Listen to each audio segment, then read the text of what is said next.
ஆப்கானிஸ்தானை சும்மா 3-0ன்னு கிழிச்சு தொங்க விட்டுட்டாங்க இந்தியா இந்த சீரீஸில். வேர்ல்டு கப்புக்கு ஒரு மாதிரிலாம் இல்லை, வேற மாதிரி ரெடியாக இருக்காங்கன்னு தான் நான் நினைக்கிறேன். இந்த சீரீஸ் ஆரம்பிக்கிறதுக்கு முன்னாடி செலக்டர்ஸை எவ்வளவு கிண்டல் பண்ணோம், என்னையும் சேர்த்து தான் நான் சொல்கிறேன். ஆனால் இப்போ இந்த சீரீஸ் முடிஞ்ச உடனே அவங்க பண்ண கால்குலேஷன் பர்ஃபெக்டாக ஒர்க் அவுட் ஆயிருக்கு அப்படிங்கிறது தான் இங்கே எல்லாருக்கும் தெரியுது. குருனூர் மாதிரி ஒரு டால் பவுலரை எடுத்தது ஒரு செம பிக்கு அப்படின்னு இப்போ எல்லாரும் சொல்லுவாங்க. ஏன்னா எல்லா பாலும் அந்த பையன் மூஞ்சிக்கு மேலே போடுறான். பேட்ஸ்மேனுக்கெல்லாம் எப்படி எந்த பாலுக்கு ஆடுறதுனே தெரியல. சுபம் கில்லுக்கு இது ஒரு கேப்டன்த்து சீரீஸ் மட்டும் கிடையாது, கில்லோட ஒரு ட்ரீம் சீரீஸ். டாப் ஆர்டரில் யாரை விடுறதுனே தெரியல. கோலி மாதிரி ஒரு பேட்ஸ்மேன்லாம் இந்த டோர்னமெண்ட் ஆடவே இல்லைன்றது ஒரு குறையே இல்லாத லெவலுக்கு எல்லா பக்கமும் ரன்ஸ் அடிச்சு வச்சிருக்காங்க டாப் ஆர்டர். ஆனால் வழக்கம் போல ஒரே ஒரு பிரச்சனை இருக்க தான் செய்யுது. ஸ்பின்னர்ஸும் லோவர் ஆர்டரும் இன்னும் கொஞ்சம் கான்ட்ரிபியூட் பண்ணியிருக்கலாமோ, இல்லை அவங்களுக்கான அந்த சான்ஸ் கிடைக்கலையோ அப்படின்ற கொஸ்டின்ஸ் எல்லாமே ரைஸ் ஆக தான் செய்யுது. மாஸ்டர், நான் ஸ்ட்ரைட்டாகவே கேட்டுடுறேன், இந்த சீரீஸ் முடிஞ்சதுக்கு அப்புறமா வேர்ல்டு கப்புக்கு இந்தியா இப்போ ரெடியா இல்லையா அப்படிங்கிற ரெடினஸ் ஸ்கோர் என்ன அப்படிங்கிறத சொல்லுங்க. ரெடினஸ் ஸ்கோர் பேஸ்ட் ஆன் இந்த சீரிஸ் என்கிட்ட கேட்டிங்கன்னா நான் வந்து 7 சொல்லுவேன் நான். ஓகேங்களா, ஏன்னா நீங்கள் நிறையா 7, ஆமாம் 7 out of 10. ஓகேங்களா, 7 out of 10 நீங்கள் 10க்கு கேட்டிங்கன்னா 7 out of 10. சரி, நீங்கள் சொன்ன மாதிரி நிறையா வந்து பாசிட்டிவ்ஸ் இருக்குது. நான் திரும்பியும் கில்லை பற்றி எவ்வளோ பேசுகிறேன்னு எனக்கு தெரியல. I started to admire him அப்படிங்கிற மாதிரி தான் இருக்குது. இன்ஃபேக்ட் நம்ம பேசுற மாதிரி ஒரு ஸ்டேஜ்ல வந்து வெறும் கில்ல வச்சு நம்ம வேர்ல்டு கப் ஜெயிக்கலாமா அப்படிங்கிற லெவல் கூட எனக்கு இதாக வருது. I think as a captain, as a player and as a fielder, ஓகேங்களா, இது வந்து டீம் சீரீஸா இருந்துச்சு அப்படிங்கறதா நான் பாக்குறேன். நான் நீங்க என்ன எவ்வளவு ஸ்கோர் சொல்றீங்க? நீங்க என்ன ஃபாலோ பண்ற? நான் வந்து 11-12 கூட சொல்லுவேன். பட் ஆனால் வந்து considering all the metrics and all the probability theorem இது எல்லாத்தையும் சேர்த்து போட்டு பார்க்கும்போது நீங்கள் 7ன்னு சொன்னதுனால நான் வேணால் 8ன்னு சொல்லுவேன். மேபி எனக்கு வந்து லோவர் ஆர்டர் கண்டிப்பாக எனக்கு பிரச்சனை இல்லை. பட் ஆனால் வந்து ஸ்பின்னர்ஸ்க்குமே நான் வந்து எதனால் 8 கொடுக்குறேன் அப்படின்னா வந்து அவங்க நல்லா பண்ணலை அப்படின்றதுல அவங்களோட நீடு தேவையில்லையோ அப்படின்ற மாதிரி இந்த சீரீஸ் போயிடுச்சோ. ஸோ அதனால் நம்ம அவங்களை இன்னும் ஃபுல்லாக பார்க்கல அப்படின்றதுக்காக நான் வந்து 8 கொடுக்குறேன். மற்றபடி ஐ டோன்ட் திங்க் ஸோ யாருமே வந்து இந்த சீரீஸில் வந்து ஒரு கன்சர்ன் அப்படின்ற மாதிரி எனக்கு பர்சனலாக தோணலை ஆக்சுவலாக. இல்ல, நான் 7 ஏன் மெயினா கம்மியா கொடுத்தேன்னா, நீங்க சொன்ன மாதிரி லோயர் ஆர்டர் தான். நான் வந்து 2 ஆங்கிள் பார்க்க. ஒன்னு வந்து நீங்க ஆப்பர்ச்சுனிட்டி கிடைக்கலன்னு சொல்றீங்க.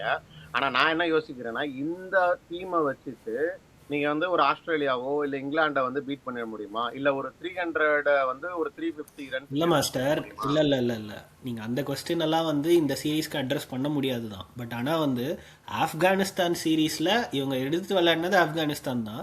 ஸோ இதுல இவங்களால என்ன பண்ண முடியுமோ அதை பர்ஃபெக்டா பண்ணிட்டாங்க.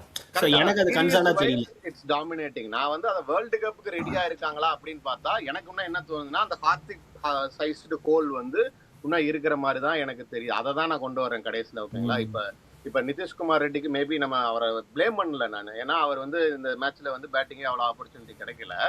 ஆனா எனக்கு என்ன இன்னும் இதா தெரியலன்னா, ஐ எம் நாட் சீயிங் பிளேம் பண்ணாதீங்க, பண்ணுன்னு சொன்னாங்க, பண்ணுங்க. ஏன் ஒரு மேட்ச்ல வந்து இல்ல ஒரு மேட்ச்ல வந்து உனக்கு வந்து இன்ஜுரி வருதுன்னா பிளேம் பண்ணுங்க. அந்த ஆங்கிள் வித்தியாசம் சார். எனக்கு என்னன்னா, அந்த ஒரு பினிஷிங் அப்படிங்கிறது வந்து it's always a cushion for any team இல்லைங்களா. நம்ம வந்து நிறைய டீம்ஸா பார்த்திருக்கோம். ஐபிஎல்லையுமே நம்ம பார்த்தோம். பார்த்தீங்கன்னா Washington Sundar is your new finisher sir அப்படிங்கறதா வந்து எனக்கு வந்து அதுதான் வந்து என்னோட ஸ்கோரை வந்து ரொம்ப கீழே இருக்குது. ஏன்னா வந்து டோர்னமெண்ட் வேர்ல்டு கப் மாதிரி நீங்க ஒரு டோர்னமெண்ட்ல வந்து வெறும் இந்த மாதிரி ஒரு பினிஷிங் வச்சு நீங்க வின் பண்ண முடியாது. அதுதான் எனக்கு ஸ்கோரை இது பண்ணுது. ஆனா நான் ஏன் 7 கொடுக்குற லெவலுக்கு நான் வந்தேன் அப்படின்னு சொன்னா, லோயர் ஆர்டர் தேவையில்லை அப்படிங்கிற நிலைமையில தான் இந்த சீரீஸ் இருந்தது. ஏன்னா டாப் ஆர்டர்ல வரவங்க போறவங்க எல்லாம் ரன்னு. ஓகேங்களா, ரோஹித் இந்த அதான் தேர்ட் மேட்ச் நான் பார்த்தப்போ வந்து he was back to his fluency. கில்லுக்கு வந்து நம்ம ட்ரீம் சீரீஸ்னு ஆல்ரெடி சொல்லிட்டோம். கிஷான் நான் இந்த டீம்ல இருந்தேன்னா what I make a difference அவரு காட்டுறாரு. ஜெய்ஸ்வால் வந்து அவரும் செஞ்சுரி போட்டாரு. இப்ப விராட் கோலி வந்தா யாரை உள்ள எடுத்து தருவீங்க? ஸோ பேசிக்கா ப்ராப்ளம் ஆஃப் பிளென்டின்னு சொல்லுவோம் பார்த்தீங்களா, அந்த ஆங்கிள் பாக்குறேன். விராட் கோலியை பெஞ்ச் பண்ணிடுவாங்க தெரியலப்பா. பட் ஆனா அதுதான் வந்து நமக்கு வந்து பயங்கர பூஸ்ட் கொடுக்குது இந்த சீரீஸ்ல இருந்து. ஏன்னா இவ்வளோ பேர் கன்சிஸ்டண்டா பெர்ஃபார்ம் பண்றப்ப, பிளஸ் உங்களுக்கு ஒரு வேர்ல்டு கிளாஸ் பிளேயர் வெளியில இருக்காரு அப்படிங்கிறப்ப நீங்க டாப் ஆர்டர் ஒரி பண்ணல. அதுதான் வந்து நான் biggest tick for this series நான் பாக்குறேன். ஓகே, நம்ம இதுலேயே சொன்ன மாதிரி இன்க்ளூடிங் நம்மளுமே வந்து இந்த டீமெல்லாம் பார்த்துட்டு இது வந்து குஜராத் 11 டீமு இப்படின்னு வந்து எல்லாருமே வந்து ஓட்ட தான் செஞ்சோம். ஆனால் அதுக்கு வந்து ரொம்ப சென்சிபிளாக வந்து பர்ஃபார்மன்ஸில் வந்து அவங்க வந்து பதில் சொல்லியிருக்காங்க. குர்னூர் பிரார் அண்ட் இந்த சீரீஸில் வந்து நீங்கள் பார்த்து நான் கால்குலேட் பண்ணது இது ஆனால் நடந்தது இது, அந்த மாதிரி ஏதாவது சர்ப்ரைஸ் அந்த மாதிரி ஏதாவது நடந்திருக்கா? இல்ல அதான் குர்னூர் பிராட் வந்து எல்லாரும் என்ன கேள்விக்கு நிறைய பேர் ஸ்டில் கொஸ்டின் பண்ணுவாங்க. ஏன்னா ஆப்கானிஸ்தானுக்கு தானே ப்ளே பண்ணிருக்காரு, இதெல்லாம் இந்தியன் கண்டிஷன்ஸ். எனக்கு வந்து என்னைய பொறுத்தளவுக்கு வந்து குர்னூர் பிராரும் பிரசித் கிருஷ்ணாவும் அந்த பிளைட்ல உட்கார்ந்துருக்காங்க வேர்ல்டு கப்புக்கு. நான் ஏன் சொல்றேன்னா அவங்க தான் வந்து அவங்கள மாதிரி பவுலர் தான் வந்து சவுத் ஆப்பிரிக்கா பிச்சில் வந்து பேசிக்கா நேச்சுரலா பவுன்ஸ் இருக்கும். they have the draw pace plus bouncingறப்ப they will become that like stand out bowlers. இந்த மாதிரி பவுலர்ஸ் வந்து வெரைட்டி இருக்கிறது வந்து கண்டிப்பா சவுத் ஆப்பிரிக்கா கண்டிஷன்ல it will be a big difference between other teams and our team. அதனால இந்த சீரிஸ் மட்டும் இல்ல, he has showed his potential. அதை வச்சுதான் நான் சொல்றேன், நான் is a big surprise on this series. எனக்கு வந்து ஆக்சுவலாக குர்னூர் பிரார் வந்து சர்ப்ரைஸ் இல்லை, நான் வந்து ஓரளவுக்கு எதிர்பார்த்தேன். ஏன்னா வந்து புதுசு ஒரு டால் பவுலர் அண்ட் அவர்கிட்ட வந்து பேஸ் இருந்துச்சு. அண்ட் ஆப்கானிஸ்தானுக்கு அகேன்ஸ்டாக வந்து இல்லை அகைன் ஆப்கானிஸ்தானுக்கு அகேன்ஸ்டாக விளையாடுறதுனால கண்டிப்பாக அவங்க வந்து ஸ்ட்ரகிள் பண்ணுவாங்க அப்படின்ற மாதிரி நான் எதிர்பார்த்தேன். ஆனால் உண்மையிலேயே சொல்கிறேன், எனக்கு வந்து ஒரு பிக்கஸ்ட் சர்ப்ரைஸ் வந்து பிரசித் கிருஷ்ணா தான். நான் இந்த சீரீஸ் அவரை வந்து பார்த்துட்டதுக்கு அப்புறமா தான் நான் உங்ககிட்ட ஆஃப்லைனில் சொல்லிக்கிட்டு இருப்பேன்ல, உண்மையிலேயே அந்த ஆள் அவ்வளோ பெரிய பவுலரா அப்படின்ட்டு.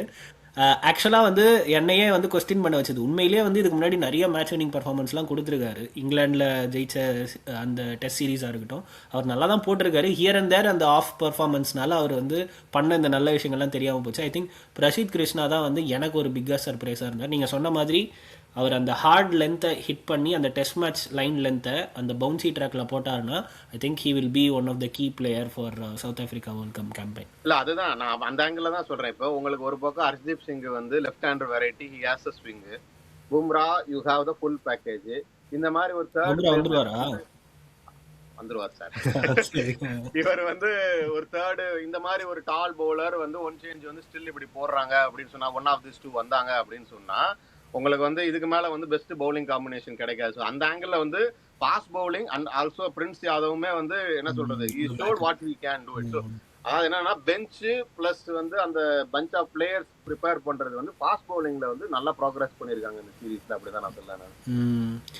ஓகே, அதாவது நான் வந்து லோவர் ஆர்டர் பெரிய ப்ராப்ளம் இல்லைன்னு சொன்னேன். பட் ஆனால் உங்களுக்கு வேற ஏதாவது ப்ராப்ளம்ஸ் தெரியுதா? இல்ல ப்ராப்ளம்ஸ் அப்படிங்கிறது வந்து யாரு நம்மளோட மெயின் ஸ்பின்னர்ஸ்? வாஷிங்டன் சுந்தர் அவர் டீம்ல இருப்பாரா அடுத்த சீரீஸ்ல? தெரியல. அதுதான் எனக்கு புரியல. அதாவது அதை வந்து நான் ஏன் கன்சர்ன் நான் ஆரம்பிக்கல அப்படின்னு சொன்னா, எனக்கு அந்த ஸ்ட்ராட்டஜி கிளாரிட்டி இல்ல. இந்த சீரீஸ்ல இருந்து நான் பாக்குறப்ப குல்தீப் யாதவ் ஒரு மேட்ச் தாண்டாரு, அவர் ஹார்ஷ் துபேவா அவர் வந்து 2 மேட்ச் வந்து he was decent enough. Washington Sundar வந்து ஓகே என்ன சொல்றது, அவர் இங்கிட்டா அங்கிட்டான்ற மாதிரி ஒரு ஃபீல்டு தான் கொடுக்குறாங்க. ஸோ இப்போ ஃபாஸ்ட் பவுலிங்ல நான் இப்போ ஒரு கோர்வையா சொன்னேன் பார்த்தீங்களா, அது மாதிரி ஸ்பின்னர் யாரு அப்படிங்கிறதுக்கு எனக்கு ஆன்சர் இன்னும் கிடைக்கல. ஏன்னா மிடில் ஓவர்ஸ் சவுத் ஆப்பிரிக்காவில் பிளே பண்ணாலும் spinners will play a huge role. So அந்த மிடில் ஓவர்ஸ் ஹோலை வந்து எனக்கு தெரிஞ்சு இன்னும் அவங்க வந்து ஃபிக்ஸ் பண்ற கிளாரிட்டி கொடுக்கல. இன்ஃபேக்ட் பிளேயர்ஸே இருக்கான்னு தெரியல. So I think that is one another reason I did not go for 8. And இதனால தான் நான் வந்து 7க்கு வந்து நான் அதில் நிறுத்திட்டேன். ஏன்னா ஸ்பின்னர்ஸ் இஸ் இந்தியாஸ் ஸ்ட்ரென்த் இல்லைங்களா, அது இல்லாம நீங்க எப்படி வேர்ல்டு கப் வின் பண்ண போறீங்க? இல்ல கண்டிப்பா வந்து உங்களுக்கு வந்து ஒரு ஸ்பின்னராவது வந்து நடுவுல மிடில் ஓவர்ஸ்ல அட்டாக்கிங்கோ இல்ல வந்து டிஃபென்சிவ் ஸ்பின்னர் இது ரெண்டுத்துல ஏதாவது ஒன்னாவது உங்களுக்கு மினிமம் கண்டிப்பா வேணும். நீங்க எவ்வளவு பெரிய ஒரு நல்ல ஸ்குவாட் வச்சிருந்தாலும், நீங்க சவுத் ஆப்பிரிக்கா ஆஸ்திரேலியாலே விளையாண்டாலுமே நீங்க வந்து மிடில் ஓவர்ஸ்ல வந்து ஃப்ளோட் பண்ணி போடுறதுக்கு வந்து கண்டிப்பா உங்களுக்கு ஒரு ஸ்பின்னர் வேணும். I think India will address that இந்த அப்கமிங் சீரீஸ் அப்படின்னு நினைக்கிறேன். ஓகே, உங்களோட ஃபைனல் தாட்ஸ் என்னன்னு சொல்லுங்க. அதுக்கு முன்னாடி நான் என்னோட ஃபைனல் தாட் சொல்லிடுறேன். இந்த ஆப்கானிஸ்தான் சீரிஸ் நீங்க தாட்ஸ் ஃபைனல் தாட்ஸ் போறதுக்கு முன்னாடி இன்னும் ஒரே ஒரு பாயிண்ட் டிக் ஆகல. நம்ம நிறைய வீடியோல பேசினது, ஸ்ரேயஸ் ஐயர் வந்து இன்னும் அவரோட அந்த ஃபுல் ஃபிளெஜ்டு ஒரு ப்ராப்பர் இன்னிங்ஸ், அதாவது அவர் டாமினேட் பண்ணி ஃப்ளூவன்ட் இன்னிங்ஸ் பார்க்கல. I am not putting that as a concern. ஏன்னா ரொம்ப ஒரு மாதிரி அவுட் ஆஃப் ஃபார்ம் மாதிரிலாம் தெரியல. he didn't get enough opportunity. அது வந்து டிக் ஆகணும் அப்படிங்கிற மாதிரி ஒரு ஃபோர்ஸ்ட் பாயிண்ட். ஏன்னா என்ன அவர் வந்து இங்கிலாந்துல வந்தாதான் ரன் அடிப்பாராம் சார். அவருக்கு இங்கிலாந்து அந்த கண்டிஷன்ஸ் தான் பிடிக்கும். ஓகே பார்க்கலாம். பட் அது வந்து எனக்கு வந்து இன்னும் என் மைண்ட்ல இன்னும் இருந்துகிட்டே இருக்கு. It's not a tick yet, but thing to watch out for அப்படிங்கிற மாதிரி. நீங்க உங்க ஃபைனல் தாட் சொல்லுங்க. ஆப்கானிஸ்தான் சீரீஸ், இந்த சீரீஸில் என்ன எதிர்பார்த்தோமோ அதை விட ஒரு பங்கு அதிகமாகவே வந்து இந்தியன் டீம் வந்து பயங்கரமாக பர்ஃபார்ம் பண்ணிட்டாங்க. பட் இதை வச்சு நீங்கள் எதையுமே டிசைட் பண்ண முடியாதுன்றது தான் என்னோட ஒரு ஃபைனல் இது. கடைசியில் வச்சா பாரு ட்விஸ்ட் அப்படின்ட்டு. இல்ல அதேதான் எனக்குமே அப்படிதான். நீங்க சொல்லி முடிங்க. ஃபைனலாக அடுத்து ஆட போகிற இங்கிலாந்து சீரீஸில் ஓரளவுக்கு உங்களுக்கு தெரிஞ்சிடும் சார். அது வந்து ஒரு 3 மேட்ச் தானோனாலும் ஆக்சுவலாக டீம் வந்து என்ன மாதிரி ஒரு டெம்ப்ளேட் ஃபாலோ பண்ணுறாங்க, அப்புறம் இங்கிலாந்து மாதிரி ஒரு அக்ரஸிவ் டீம் கிட்ட வந்து இவங்க வந்து ஒரு ஃபாரின் கண்டிஷனில் எப்படி வந்து அடாப்ட் ஆகி விளையாடுறாங்கன்றதுல வந்து ஓரளவுக்கு நம்மளுக்கு வந்து தெரிஞ்சிடும். அதில் ஒரு மேட்ச் வின்னிங் பர்ஃபார்மன்ஸை வச்சு நம்ம வந்து கண்டிப்பாக வந்து வவுச் பண்ணலாம். இது வந்து it's likely to happen in South Africa அப்படின்னு நினைக்கிறேன். So that will be a very very interesting series. Okay, அதான் எனக்கு இந்த சீரீஸ் நான் எப்படி பாக்குறேன் அப்படின்னு சொன்னா, ரெடி ஆனா ரெடி இல்ல அப்படிங்கிற மாதிரி ஒரு ஃபீல் கொடுத்தது. ஏன்னா நம்ம எதெல்லாம் கிளிக் ஆகும்னு நினைச்சது ஆல்மோஸ்ட் கிளிக் ஆயிடுச்சு. அதான் நீங்க சொன்ன அதே பாயிண்ட் தான் நான் வேற ஆங்கிள் யோசிச்சேன். நான் இப்போ வந்து இது வந்து ஒரு பொட்டன்ஷியல் ஐடென்டிஃபைங் சீரீஸ் அப்படிங்கிற மாதிரி எனக்கு இது தெரியுது. ஆன்சர்ஸ் ஃப்ரம் ரெடினஸ் பெர்ஸ்பெக்டிவ் வந்து நீங்க சொன்ன மாதிரி ஸ்ட்ராங் டீம் இங்கிலாந்து சீரீஸ்ல இப்போ அடுத்து அங்கே தானே வர்றாங்க, வந்து எப்படி இதே டீமை கொண்டு வந்து ஃபர்தரா அவங்க வந்து இந்த கண்டிஷன்ல எப்படி விளையாடுறாங்கன்னு பாக்குறப்ப இன்னும் கொஞ்சம் ஃபர்தர் கிளாரிட்டி கிடைக்கும். ஸோ அகைன் இந்த மாதிரி நம்ம சில பாயிண்ட்ஸ் வந்து இன்னும் கிளிக் ஆகலை, இன்னும் கன்சர்ன் ஆயிருக்கறனால தான் ஐ எண்ட் திஸ் வித் 7. ஐடியலி மற்ற அடுத்தடுத்த சீரீஸ் வர வர ஐ திங்க் அந்த ஸ்கோர் வந்து பெட்டர் ஆகும் நம்புறேன். Not going down. கவலையப்படாதீங்க, இது வெறும் ட்ரெய்லர் தாம்மா, மெயின் பிக்சர் இனிமேல் தான் வரும் அப்படின்ற மாதிரி. மெயின் பிக்சர் என்ன ஏது அப்படிங்கிறத வந்து நம்ம வெரி இன்ட்ரெஸ்டிங் சீரீஸில் பார்ப்போம். மாஸ்டர் வந்து இந்த சீரீஸ்க்கு வந்து 7 கொடுத்துருக்காரு, நான் வந்து 8 கொடுத்துருக்கேன். உங்களுக்கு இந்த சீரீஸில் இந்தியாவோட பர்ஃபார்மன்ஸ்க்கு எவ்வளோ ரேட் பண்ணணும் அவுட் ஆஃப் 10 அப்படிங்கிறத வந்து கமெண்ட் செக்ஷனில் வந்து சொல்லுங்கள்.